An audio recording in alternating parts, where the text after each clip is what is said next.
Apa yang bisa lebih menakutkan bagi penguasa tua selain wajah-wajah muda yang menolak tunduk? Di Kathmandu, wajah itu memenuhi jalanan. Di Jakarta, beberapa tahun lalu, wajah yang sama juga berteriak di depan gedung parlemen. Mereka disebut apatis, katanya generasi rebahan. Ternyata, ketika sabar mereka habis, suara mereka lebih lantang daripada toa partai, lebih kuat daripada propaganda di televisi, dan lebih sulit diredam daripada gas air mata. Mari kita bicara terus terang. Generasi muda di Nepal tidak hanya marah karena media sosial mereka dibatasi. Itu cuma percikan api.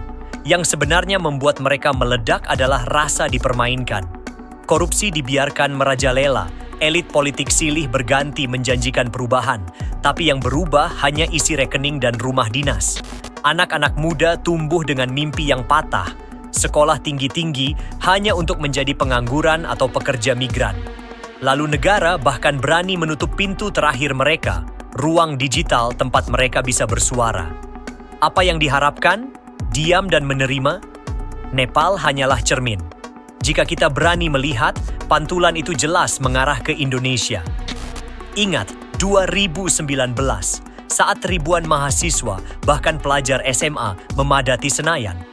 Mereka turun bukan karena suka-suka, melainkan karena merasa dikhianati oleh undang-undang yang disusun lebih untuk mengamankan kepentingan segelintir elit daripada kepentingan publik. Mereka marah karena lembaga anti korupsi dilemahkan, padahal korupsi adalah hantu yang tiap hari merampok masa depan.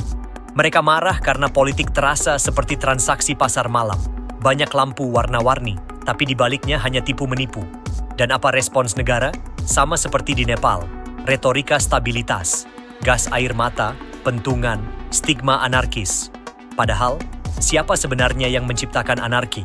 Anak muda yang menolak ditipu atau elit yang terus-menerus mempermainkan aturan? Editorial ini tidak berniat menyanjung kekerasan, tapi mari jujur. Sejarah selalu bergerak bukan karena surat edaran atau konferensi pers, melainkan karena tekanan massa.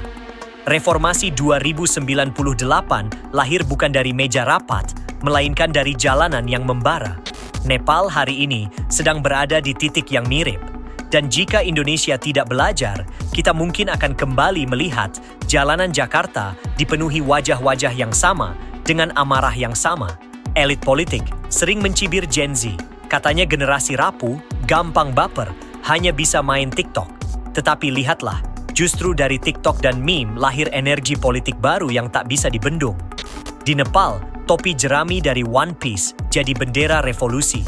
Di Indonesia, poster lucu-lucu dengan meme SpongeBob lebih tajam daripada pidato oposisi di DPR.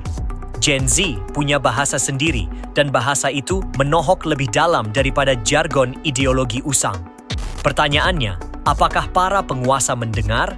Atau mereka masih mengira generasi muda bisa ditenangkan dengan festival musik berlabel Dialog Milenial, dengan stiker lucu di WhatsApp resmi kementerian, dengan jargon anak muda adalah masa depan bangsa yang diulang-ulang sambil menandatangani kebijakan yang menyakiti anak muda itu sendiri? Mari kita bicara lebih pedas. Apa sebenarnya yang membuat Gen Z marah, baik di Nepal maupun Indonesia? Bukan sekadar pasal undang-undang atau larangan aplikasi. Yang membuat mereka marah adalah pola yang sama. Elit politik merasa negara ini milik mereka. Mereka menganggap jabatan publik sebagai warisan keluarga, proyek pemerintah sebagai ladang pribadi, dan kritik rakyat sebagai gangguan yang harus ditertibkan. Nepal hanya titik awal. Amarah itu bisa menular. Di era global, solidaritas bukan lagi lewat manifesto, tapi lewat trending topik. Jika di Kathmandu mereka membakar hotel, di Jakarta mungkin cukup satu video viral untuk menggerakkan ribuan orang. Negara boleh menguasai aparat, tapi siapa bisa menguasai algoritma?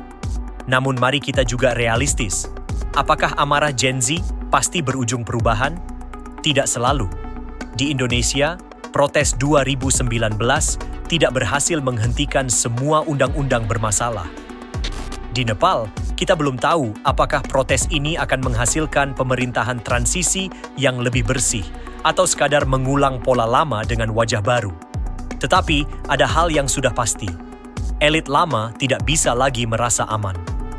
Kursi empuk mereka kini berdiri di atas tanah yang retak. Satu hal yang harus dipahami oleh para penguasa. Gen Z tidak akan berhenti. Mereka mungkin mundur sejenak, mungkin kalah untuk sementara, tapi mereka selalu kembali. Mereka punya senjata yang tidak dimiliki generasi sebelumnya. Jaringan global, kreativitas digital, dan kemampuan menjadikan politik sebagai budaya pop. Itu membuat mereka jauh lebih berbahaya bagi status quo. Editorial ini ingin menegaskan, amarah Gen Z bukan ancaman bagi bangsa, melainkan bagi mereka yang memperlakukan bangsa sebagai milik pribadi. Di Nepal, mereka sudah menunjukkan bahwa larangan digital justru mempercepat revolusi. Di Indonesia, tanda-tandanya sudah terlihat. Setiap kali elit politik bermain api dengan undang-undang dan kebijakan, bara di dada anak muda makin membesar.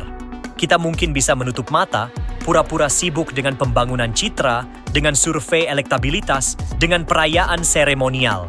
Tetapi jangan salah, di balik layar ponsel, amarah itu sedang disusun, dirapikan, diolah menjadi meme, lagu, dan slogan yang bisa dalam semalam menjelma jadi lautan manusia. Nepal hari ini adalah alarm. Pertanyaannya, apakah Indonesia mendengar atau memilih tidur sampai sirene berikutnya membangunkan dengan cara yang lebih keras?